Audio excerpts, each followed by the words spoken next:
नमस्कार मंडळी, स्टार प्रवाहावरील लग्नानंतर होईलच प्रेम या मालिकेच्या उद्याच्या भागात आपल्याला असं पाहायला मिळणार आहे की आता रम्याने मुद्दाम गुढीवरचा जो कलश असतो तो थोडासा बाहेर काढून ठेवलेला असतो, म्हणजेच हात लागला की तो कलश खाली पडून जाईल। आणि आता रम्या हे सगळं करून तिथून पळून जाते, कारण तिला काहीतरी अपशकुन करायचाच असतो।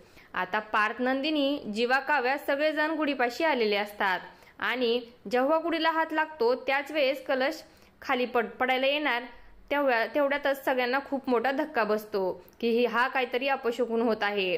तेवढ्यात रम्या आणि वसुंधरा दोघी मनोमन खूपच हसू लागतात। त्या दोघींना खूप आनंद होतो। हे तर सगळं रम्यानेच केलेलं असतं। तमाशा बघण्यासाठी त्या दोघी तयारच असतात।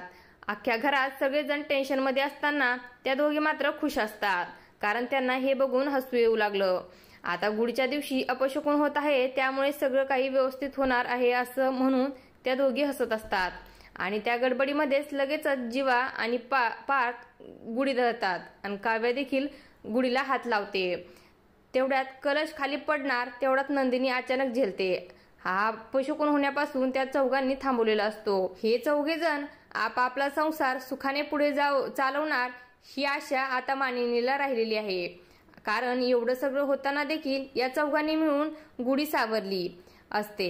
अपशकुन मात्र घडू दिलेला नाहीये, कारण जीवा, पार्थ आणि काव्या या तिघांनी गुढी पकडलेली आहे, तर नंदिनीने पडणारा कलश पकडलेला आहे।